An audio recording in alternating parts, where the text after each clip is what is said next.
Welcome to one more edition of Politics Done Right. Today, we are honored to have journalist, activist, author, Harvey Wasserman. Harvey, how are you doing today?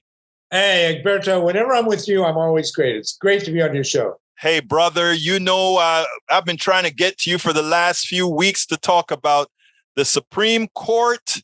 What do we do? I mean, Roe versus Wade is just the start, because when they're coming in the next session, we're going to be going back to discuss some interesting things about states' rights. But let's talk about abortion first.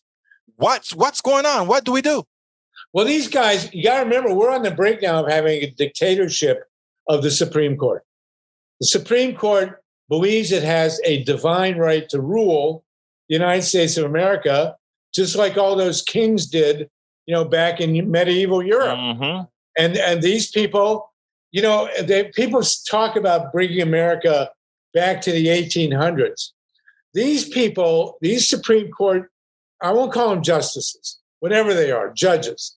They come straight from the 1630s in Boston, when Boston was run by the Puritans. These people who walked around in black robes. They burned you at the stake if you were gay, for God's sakes. Women were completely subservient. People of color had absolutely no rights whatsoever.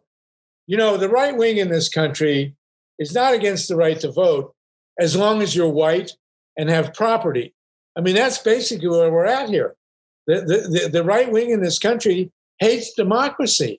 Steve Bannon is a classic, and Karl Rove, a classic fascist. They use, like Hitler did, they use the trappings, the illusion of democracy, but they deny everybody else the right to vote and have only the people they want to vote. And right now we're at 6 votes, which is the Supreme Court, which is outrageous. There's never been a Supreme Court like this one. And they don't care about anything except their ideology. And I want to put one thing on the table before we go ahead. Alito and all these other judges talk about originalism. It was a big phrase with Scalia. Yes. And the real originalism, and I talk about this in my history book, The People's Spiral of U.S. History. The real originalism in America is with the indigenous, for God's sakes. American democracy was invented by the Iroquois and the other tribes that were here for 20,000 years before the whites showed up. So if you want to talk about originalism in American law, you have to start with the indigenous. And there was no question of a woman's right to control her own body in indigenous society. The opposite was true. Women ran the tribes. Most of the North American tribes were matriarchies. The women ran the show. Now, they let the men be chiefs. And I saw a documentary, and I love this. They asked a woman from the Iroquois named Audrey Shenandoah, why was it that if the women ran the tribes and they ran the houses, they raised the kids, they ran the gardens? I mean, that was the whole deal, right? So they asked her, why is it that if women run the tribes, the men are the chiefs? And she said, well, it makes them feel important and it gives them something to do. So, the bottom line is we are actually, and I write about this in my history book. People can write me for my history book at solartopia@gmail.com. I'll send you a PDF, The People's Spiral of U.S. History.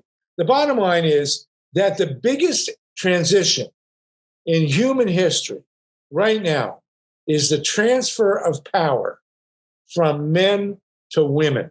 Mm-hmm. Women are running the show, taking over, and the men can't handle it. It is amazing because, I mean, if you take a look at what occurred, and I know we're talking about abortion right now, but I want to hit a bit on the pandemic. If you take a look at the countries ruled by women, our Jardine from New Zealand, right.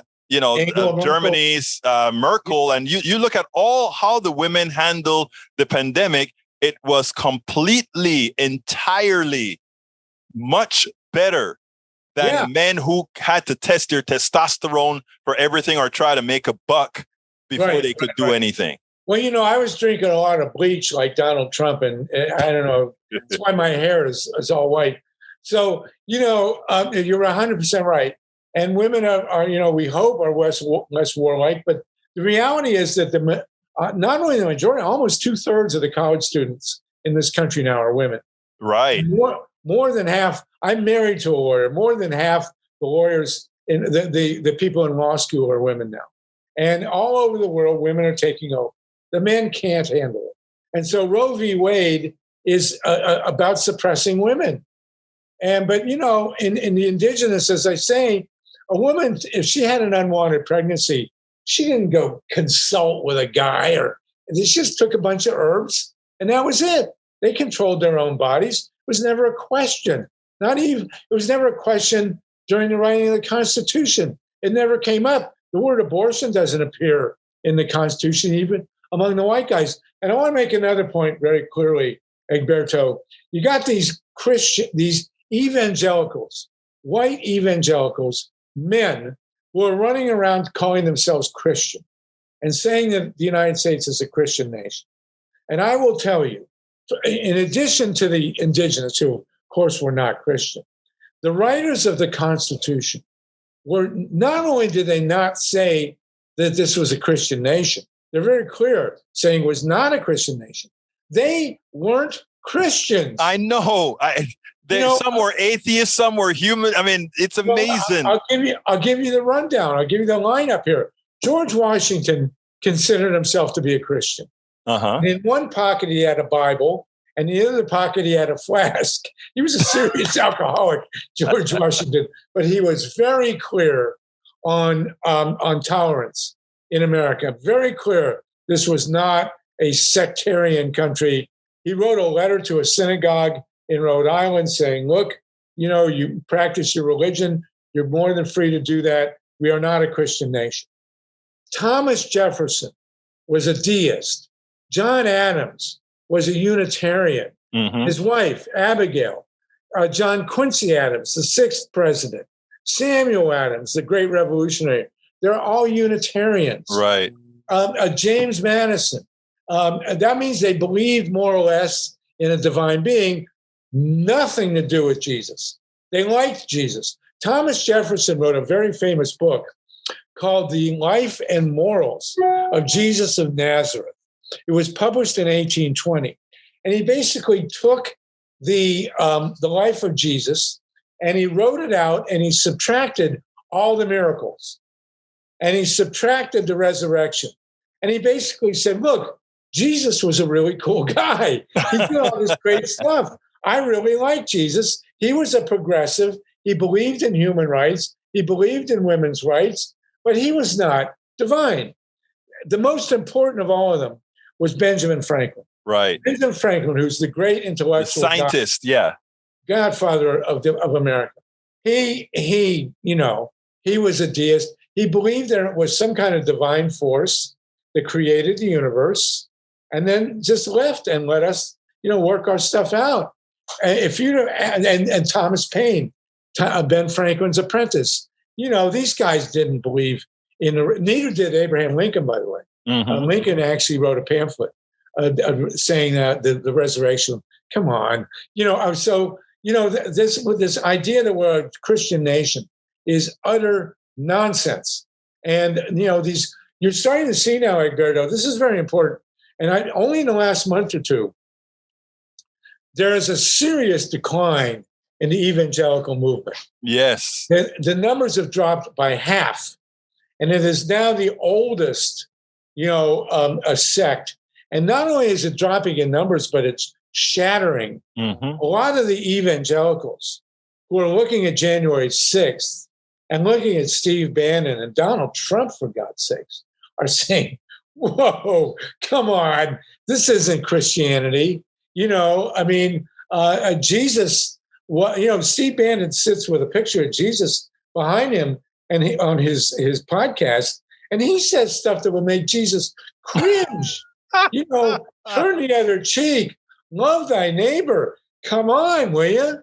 Jesus may well have been black himself. So, there's a real earth change going on. It all turns on Roe v. Wade because Roe v. Wade basically, and the whole abortion issue is who controls a woman's body. It's as simple as that. Do men running a government that's not democratic can tell women what to do with their uterus? You got to be kidding me. So that's what this is about. And, this Supreme Court, what nobody's talking about, this Supreme Court is going to go after Social Security. Oh, yes. And Medicare. A few years ago, I wrote how minority rule was going to come about. And it all had to do with the Supreme Court. Right. In that, when we talk about, because look, America is becoming more progressive. And we are going to eventually elect more progressive people, and we're going to pass progressive laws. And the only way for the corporatocracy not to have the progressive laws infringe on their theft is going to be to have a Supreme Court that deems all those laws unconstitutional. Right. And then it is for us to decide if we are going to accept the rule of the Supreme Court stating that what we, the people, want is unconstitutional. It's amazing.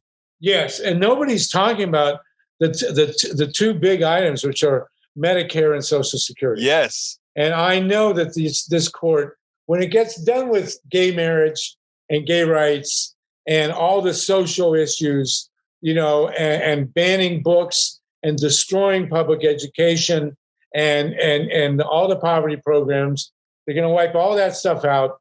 And then they're going to come after Medicare and Social Security and unions. But what is interesting? What is interesting though, Harvey? I'm pretty sure they'll come against Social Security. I'm pretty sure they'll come against union. The corporatocracy doesn't want Medicare because Medicare is for old people, unprofitable people. Right. So unless they want old people to die, just die, Well, that's, the Republican form of healthcare is get sick and die quick. That's my buddy, Congressman, what's his name? Cory Booker. No, it's not Booker that said that. Oh. It was a guy out of Florida. Yeah. I've interviewed him a couple of times. He's running again, Alan Grayson. Alan Grayson. Yeah. Get sick and die quick. But the reality is, but you said the important thing, and this is what my history book, The People's Spiral of U.S. History Says, points out. There's a small detail here. The boomers, like me, we're on our way out. Mm-hmm. The millennials are 85 million people, and the Zoomers are another 30 or 40 or 50. Yes. The reality is that the majority of the country was born after 1981. Right. And the majority of the country now is no longer particularly racist. Right. They don't care about gay people, for God's sakes. Who cares? I mean, they don't care. They like gay marriage is fine. There's mixed race has been going on for, I taught college for 14 mm-hmm. years. And somebody asked me, I was teaching about racism. He says, well, what happens to racism when everybody's intermarried? It's gone, man. It's gone. Yeah. It's gone. And I got it, there's a funny, Clarence Thomas wants to get rid of all the progressive civil rights, all the progressive Supreme Court decisions, except one. Interracial marriage. Interracial marriage. And I wonder why. Yeah, right. And I noticed, by the way, he's always against freedom of speech, except there was one decision, the Playboy decision. Explain. I didn't know about that one. What happened there? He defended Playboy, because obviously it's his favorite magazine. Oh, yeah. You remember Ding Dong or something like that? Something like that. Yeah. So these guys are going to come at every right and every liberty. But the good news, and you said it, Egberto, is the majority of this country is progressive. And that's the big difference between Hitler's Germany and America today. I am so glad you said that, Harvey, right. Because I need, and I want you to repeat that. I need a lot of our listeners. They are so depressed after that 6-3 decision And after realizing that, 5-4 for killing Roe versus Wade. But after, and I'm telling them, don't be depressed. Vote. Don't be depressed. Go out there and run. Don't be depressed. You are who, when Obama said, you are who we're looking for. I'm not even talking about Obama, but that phrase is such a powerful phrase. You just gave me the numbers. Millennials plus Zoomers. Come on. You guys got it. Half the country has been born since 1981. There you go. And therefore, totally progressive. Church, the right-wing church is just falling through the floor. And all these people run around calling themselves Christian. They're about as Christian as Genghis Khan. So you have an elite in this country that would do everything Hitler did if they could. Yes. But the difference is that Germany had no democratic tradition. In America, we have a democratic tradition. And Germany was in no way, shape, or form diverse. Right. You had white people, and then you had whiter people. Right. But our saving grace is our diversity and our Bill of Rights. Now, Harvey, look, before we get into, there's going to be I think it's a North Carolina decision that has to be made. I think North Carolina has a case in front of the Supreme Court where they want to relegate back to the states with no interference from the Supreme Court, neither state Supreme Court or federal Supreme Court, that the legislature has ultimate domain or dominion over any election, the legislature. Right. What are your thoughts on that? Well, they're gerrymandered. They're not, they're set up for minority rule. Mm-hmm. And, we had in Michigan a referendum and in Ohio to set up good districting procedures. In Michigan, it's worked. In Ohio, the Republicans have completely shown that they hate democracy and they're doing everything to subvert it. So what the Republican strategy is to turn control of our elections over to these terribly gerrymandered state legislatures. That's a problem. And the other problem we have, and you and I have talked about this, is the corporate Democrats. We will win every election where the money goes to grassroots organizing. That's what happened in Georgia 2021. Yes. And then they turned around the Democrats and they did the opposite and they blew it in Virginia in 2021. If we can get the Democratic Party, the money that goes to the Democratic Party to go to grassroots organizing, even in Texas, especially in Texas, Beto O'Rourke could win in a landslide if he spent every penny he has on grassroots organizing. I agree wholeheartedly, and that's what I've been preaching for so long. In fact, I you're going to laugh at this one, but I actually put on Daily Kos that it is time for contributions to go to the grassroots of our country, the grassroots organizations and independent media. And you know what? The attacks that I got? Anybody who says not to send money to the DSCC or the DCCC, you're no Democrat. You are trying to hurt the party because you're trying to not give. I'm like, why do we give consultants $15,000 and $16,000 and $20,000 to give advice about people these people don't even know? And they always lose. Yeah, they don't know, but they lose because they don't. Harvey, they don't care. Know the people. You are on. I watch you go to these organizations that are dealing with people from all over the country. I watch you at those Zooms and talking about how do we get these things. These consultants are too high up in the stratosphere to come down and meet the people that are actually on the ground doing work. Right. And we've seen Andrea Miller and Ray McClendon and people from the NAACP and the Center for Common Ground. When they get $1, they make use of it. People go door to door. Right. They register to vote. These consultants in the Democratic Party throw millions of dollars at advertising, and it goes nowhere. It doesn't work that way. There are all these, people know touch the flesh is much better than trying to get a message on national TV that most of the people you're trying to target aren't listening. Right. And what we got to do is have grassroots campaigns. All the money should go to the grassroots. And the corporate Democrats, look, they had 8 years of Clinton, 8 years of Obama. The only thing we got was the ACA, which was fine. Clinton did nothing marginal as a president. Obama, if Obama had gotten us out of Afghanistan in the very beginning and done some stuff after the Big Short crash, Trump would have never been president. Not a chance. You know what? You know what is interesting, Harvey? The biggest, and I saw this, believe it or not, the first year of Obama's presidency. I don't know if you remember how powerful OFA was. OFA was a grassroots Obama for America is what it used to be called. Then it became Organizing for America. Well, they kept the same OFA. But I remember the power in OFA because here in Texas, red state, I'm in a red area, and OFA came into this community. And OFA was so active that I had Republican neighbors that were ready for the change. And then some of these Republican neighbors were the same ones who became part of the Tea Party. And the reason why is they left a vacuum, Harvey. Right. They left a vacuum, Harvey. Right. And I talk about this in my People's Spiral of U.S. History. People should write me, silvertopia@gmail. I love to. I'm going to put that in the blog because I want people to get your book. And I think I have a copy. I hope I got a copy, but, you know, I have to. And people should come on our Zooms. You're on our Zooms every Monday at 5 p.m. Eastern time. We had 110 people this last week. We talk about these issues. But the bottom line is the corporate Democrats have not delivered.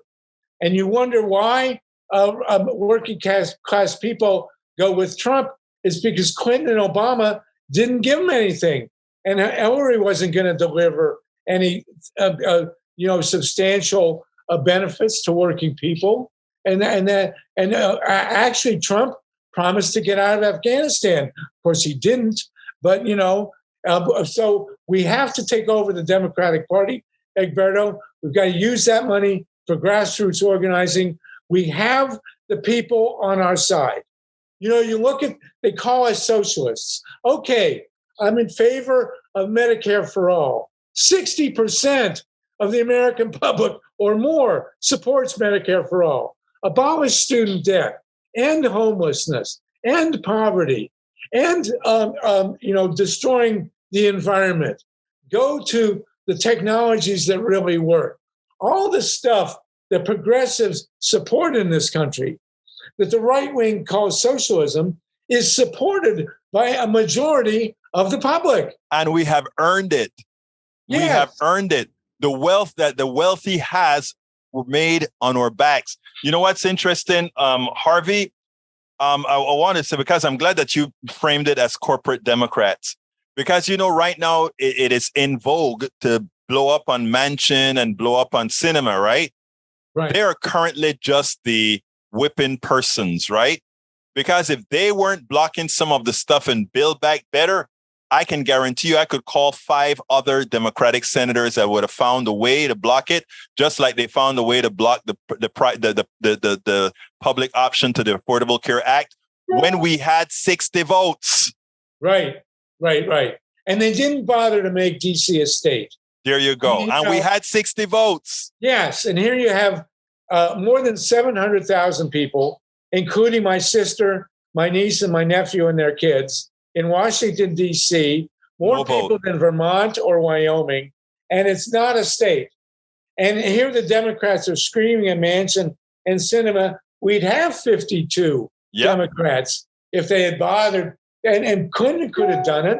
Obama could have done it. But here's the deal, Harvey. Believe it or not, and this is what I tell folks about neoliberals, right? The neoliberal Democrat and the neoliberal Republican, they're just, here's what I always tell my audience. If you have the right and the left, I call them the neoliberal Republican or the neoliberal Democrat that are running both parties. One is the left rail and one is the right rail. What can you tell me about those rails? They're against the public welfare. But they're moving in the same direction. So why would we think they're different? If the rail, even if the rail is turning a little bit, it's one rail system going in the same direction. But here's the great irony. The great revolution in energy technology in this country, which would create the jobs and would allow the public to control its own energy supply, would flourish if we actually had a free market in energy.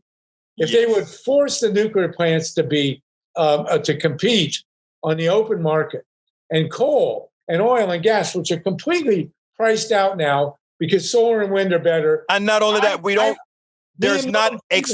externalities are not counted in the price of gasoline. It's ridiculous. Me and Milton Friedman would be on the same page. Harvey, we're coming up on time. Harvey, on Supreme Court, I got one last question. Okay. Because that was our major topic here. Should we go ahead and rebalance the court, given that it's a stolen court? Absolutely.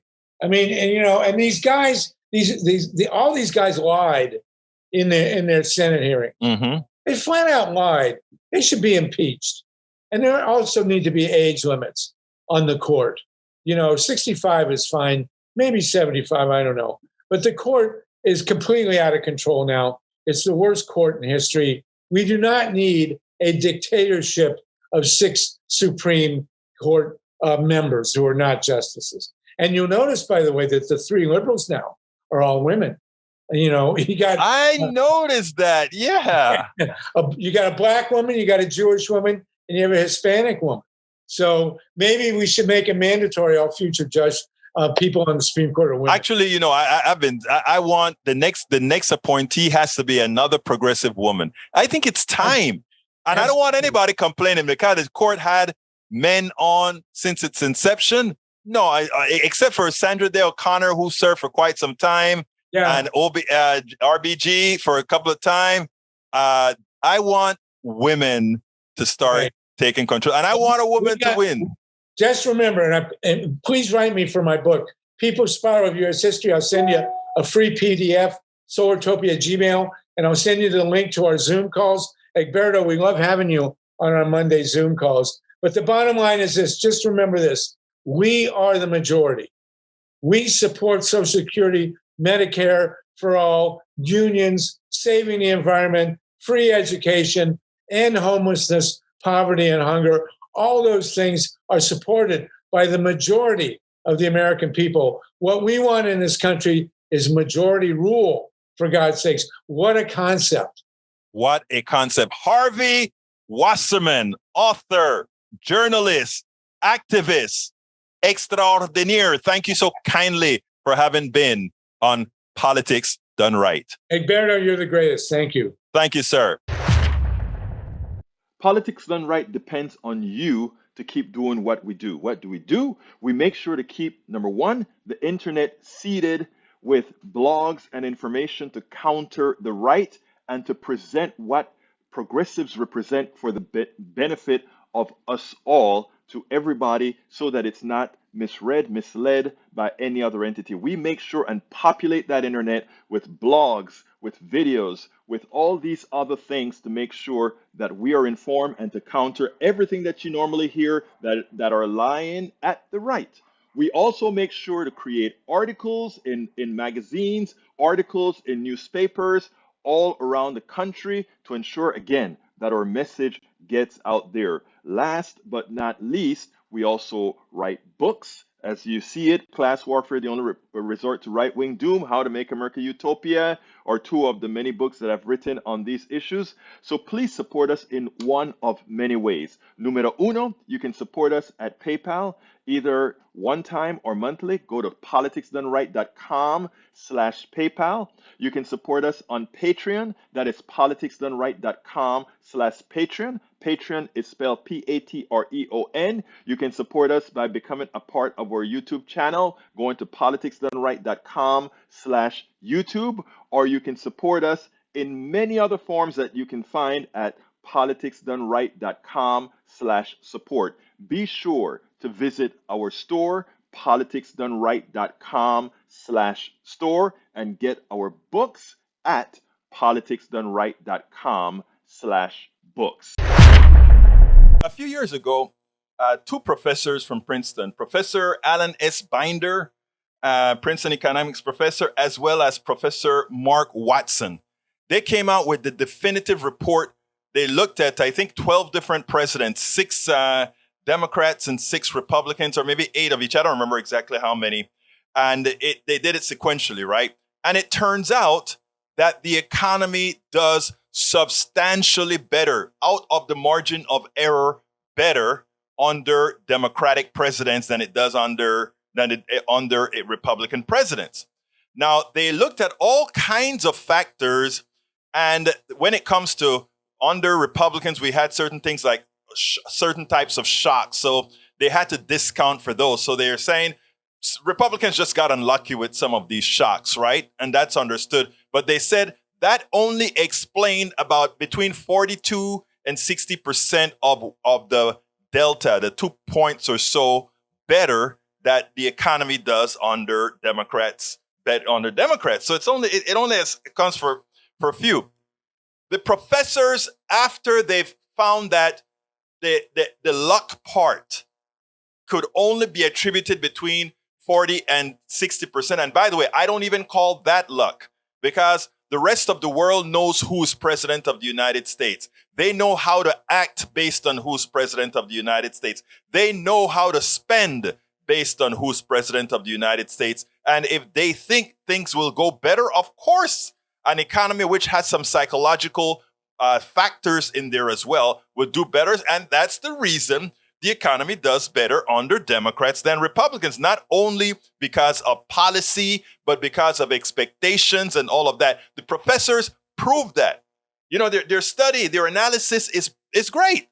It came out with the correct results. The problem is, when it came for them to write a conclusion, they decided to edge. They didn't want it to seem partisan, so they said, well, we can't explain exactly why it is that Democrats do 2 percentage points. That's huge. 2 percentage points in the aggregate over Republicans when they are in charge. I want you to listen to the interview between one of the professors and Chuck Todd way back yonder. And then this is a part of a blog post that I wrote with some excerpts from the actual analysis that they've made. It's clear to me the reasons why. I am sure these very intelligent economists from Princeton, they also know the answer, but they also know that they want to ensure they don't seem too partisan. Check this out, and then we'll take it on the other side.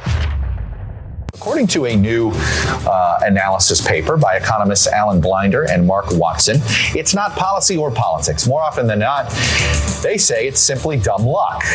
And most of the time, it ends up favoring the Democrats. The paper examines how the U.S. economy fared under 12 presidents, all the way back to Harry Truman.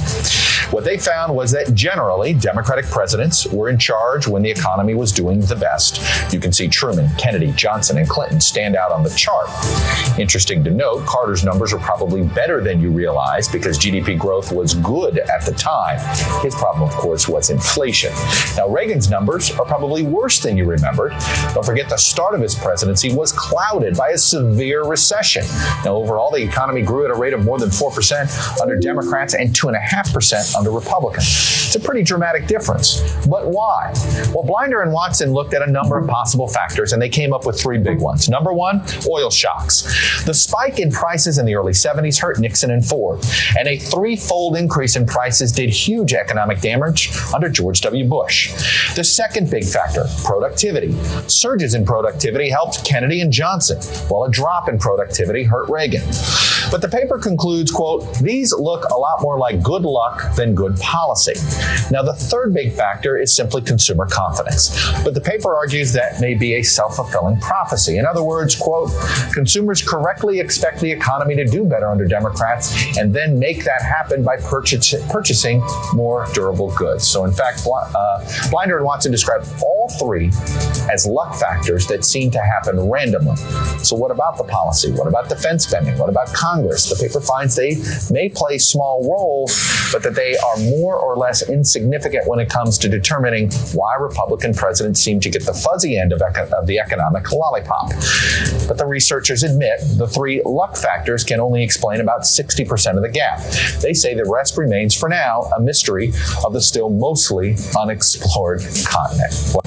As somebody who studies these things, in your belief in statistician, when do you think this trend is a fact, is a provable fact? Because sometimes you look back, and I always say that even we've had 57 presidential elections, and you know what? That's actually not enough examples to say this is always the way it happens, this way or that way. Now, always is too strong, but think of it as coin flipping. At some point, if you're flipping a coin enough times, you may discover it's an unfair coin. It's not actually coming up 50-50. So the question is, how many flips do you actually need before you can reach a conclusion like that, a probabilistic conclusion? And we could. I mean, there are standard statistical tests for that. And the likelihood that this large gap, you showed it on the first graph in the setup piece, was happening purely by chance, like coin flipping on a fair coin that just didn't come up 50-50, was under 1%. So all right, that was good enough for us. Good enough to put it in the for Princeton. All right, sir. Alan Blinder, thank you. Very interesting report, and I bet you there will be more research built upon it. Thank you very much. Now, again, I listened to the professor, and it's a bit upsetting because he says if it were just a coin flip and it's only 1% that says the results that they got, that the economy does better under the Republican president, under Democratic presidents, it somehow can be attributed to luck when it's something that happens all of the times, which would be saying that luck is always on the side of Democrats. The professor is smarter than that, but you understand that he's watching his right flank. After all, he doesn't want to get on the negative side of one political party when one has to say the economy always does better under Democrats. And yes, it's policies. A policy that favors the average American citizen, even in the current capitalist economic structure, because of the speed of circulation of money and who you are biased for, the American people, that will give you a more vibrant economy. That is how economics work. These professors know that. And their conclusions said that.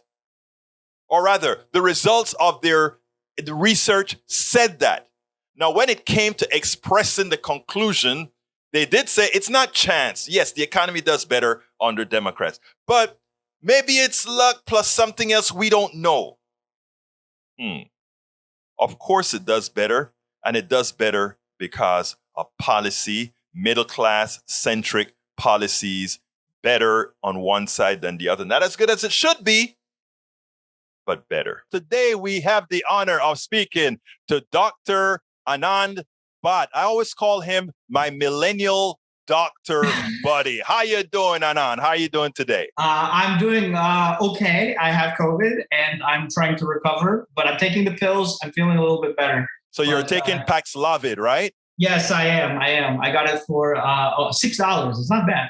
Well, actually, you should have gotten it for free, but you're a doctor, so maybe they charge you anyway. But here's the deal.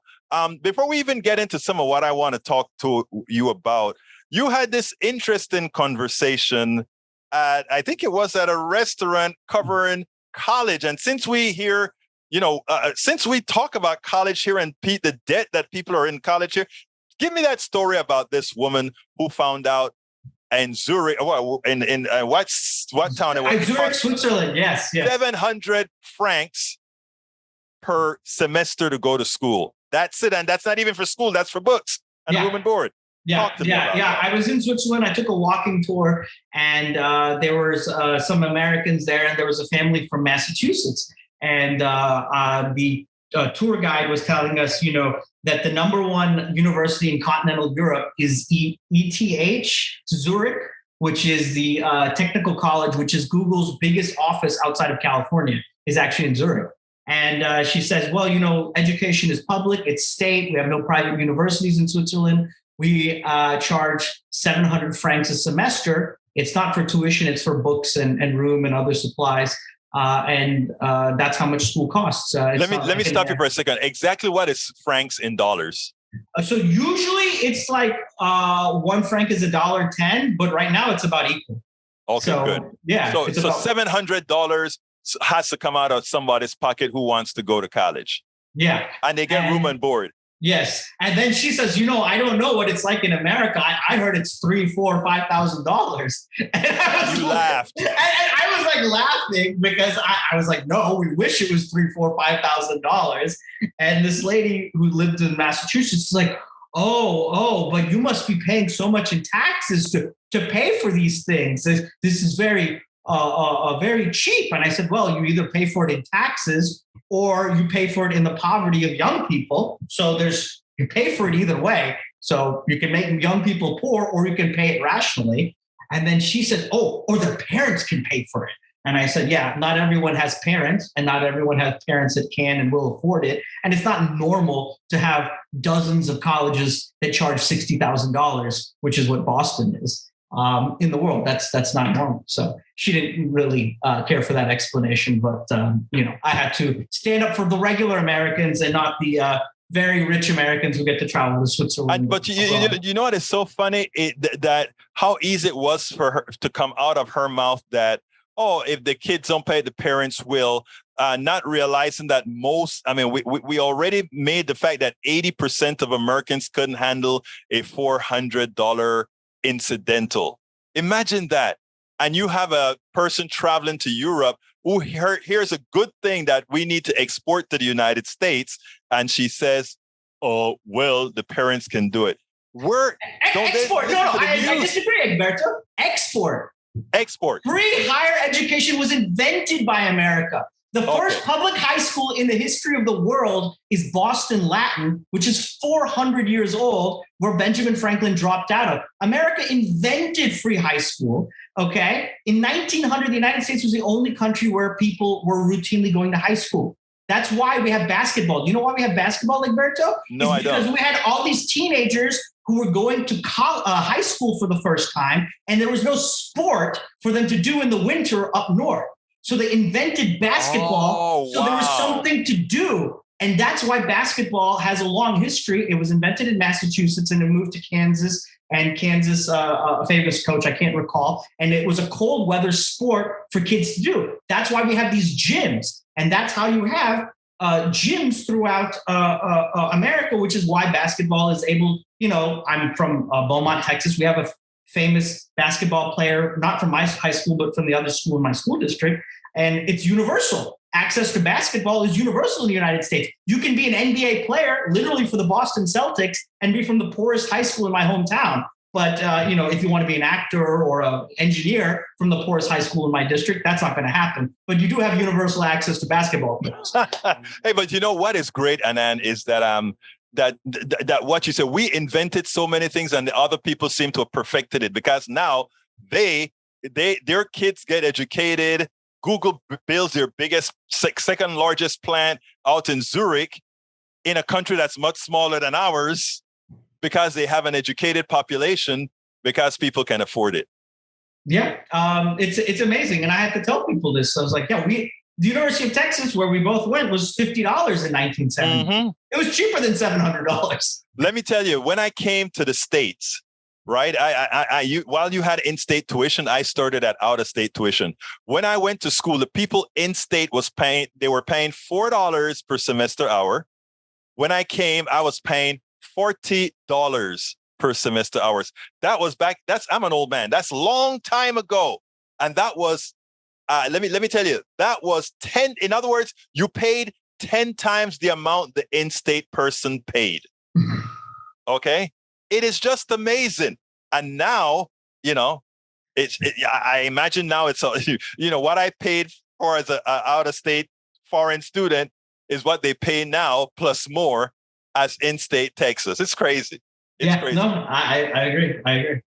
But you've been out now working in Louisiana in the medical. You're a doctor out there. and you're starting a new field. What you've seen, how has our healthcare system, from what you've seen, what you've worked with, gotten over the last, let's say, few years that you've started practicing?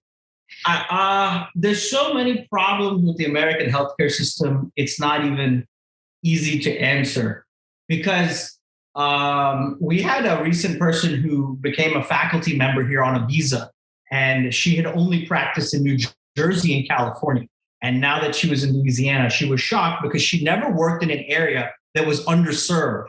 Like the number of doctors was underserved. Right. So we have a lot. So when you're in a place like, and not just Louisiana, but most of Eastern Texas, like if you're not in Houston or Dallas, but you're in the eastern part of Texas, there's not enough doctors. And what happens is you have mostly people seeing nurse practitioners or nobody out there. So I don't think, I mean, I knew it was there as an issue when I lived in Cleveland and in other places, but now I'm in Louisiana, I see very acutely that the absolute number of doctors living where they need to live is very, very limited. That's even before you get to health insurance, cost of drugs, cost of this and that and the other. But just physically, there's not enough doctors in the right places. And I think that's totally unknown. And I would say you're worse off being poor in rural than being poor in urban.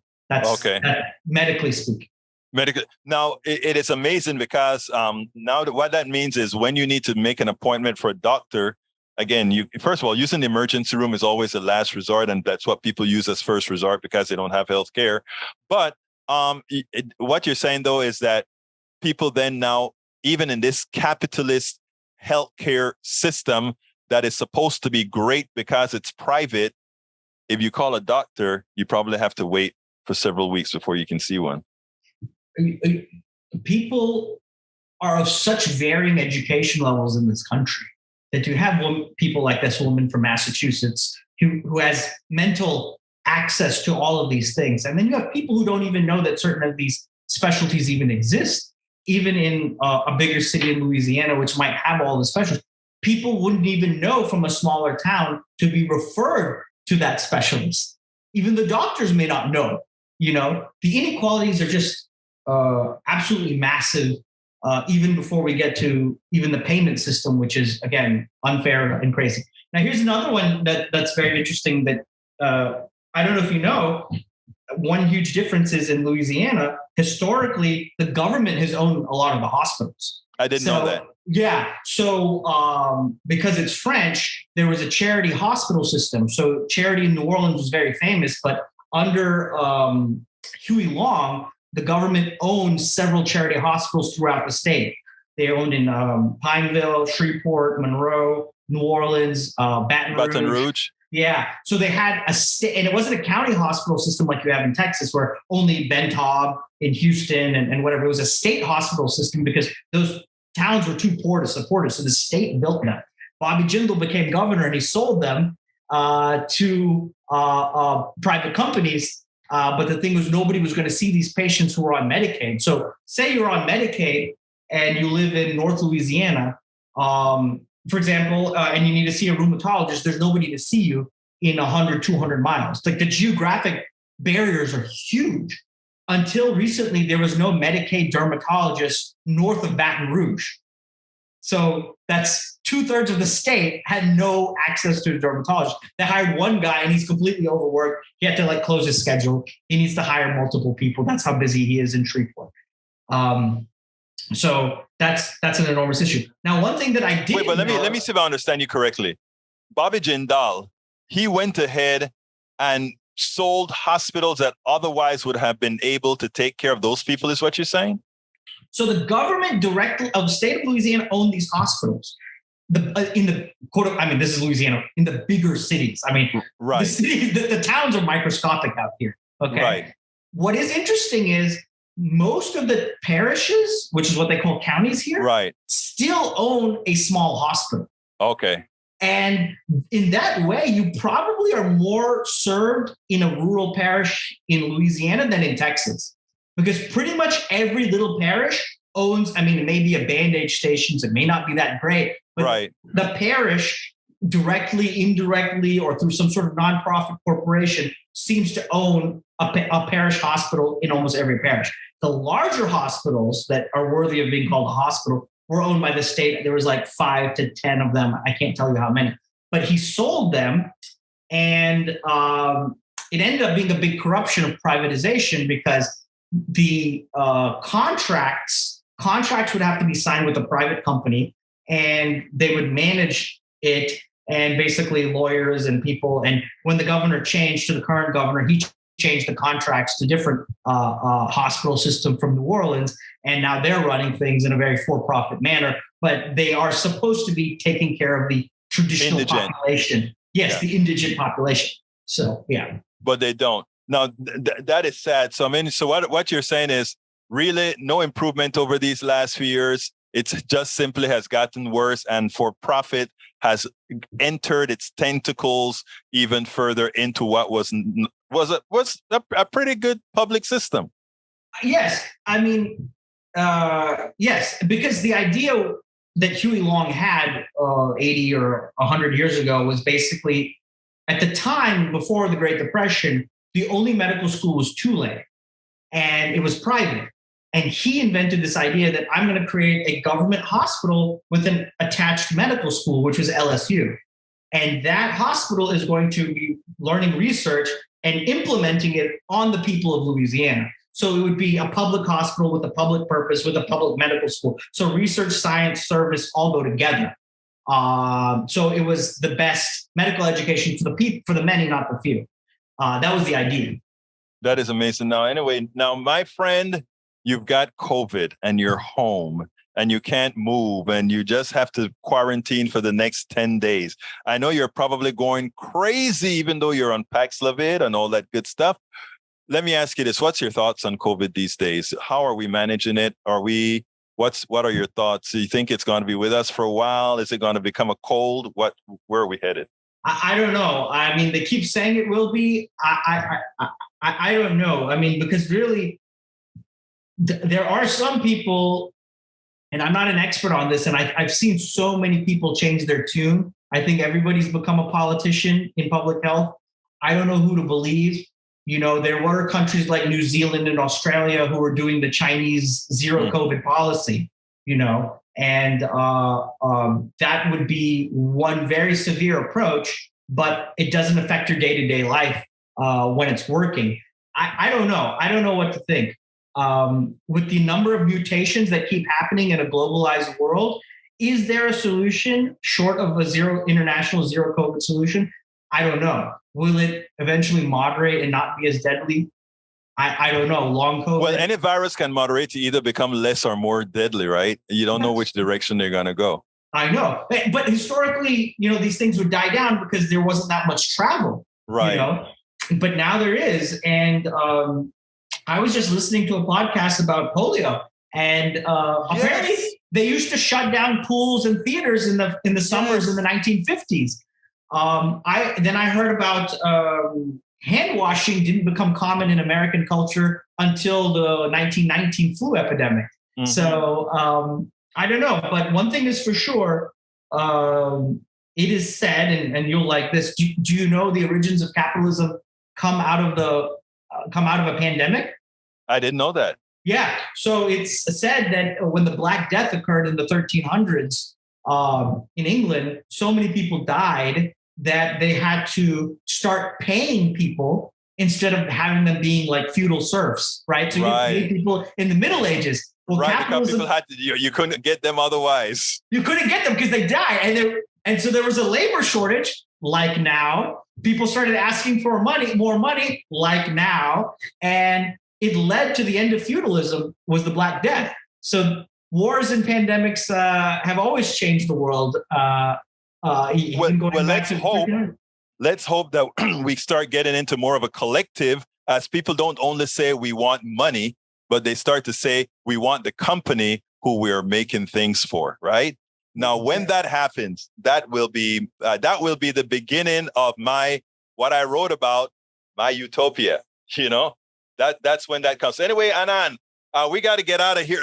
So as usual, you know what I always ask you at the end, and that is, tell me something that you want our audience to know that we don't actually know, or that we should know, or enlighten us with something that occurred with you on your visit to Europe. I think you had somebody tell you, why do you not like America? Which what you're just saying is, no, they're doing a great job here in these parts of Europe.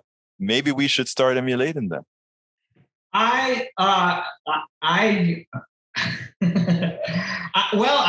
tell you an interesting story, but I do have one classmate of mine who did OBGYN, and she settled in Germany. And after Roe versus Wade, she finally filed for German citizenship. She says, wow. I can't go back. She's like, high risk obstetrics. I can't come back to Texas. I can't come back to Missouri.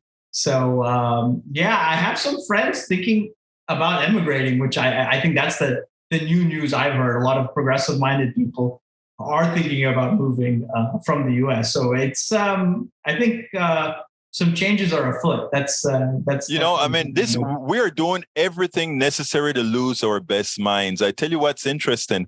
I interviewed a guy, I think he's in Norway, and he left the United States because of our healthcare system. And his kid got paralyzed and got much better in the healthcare system in Norway.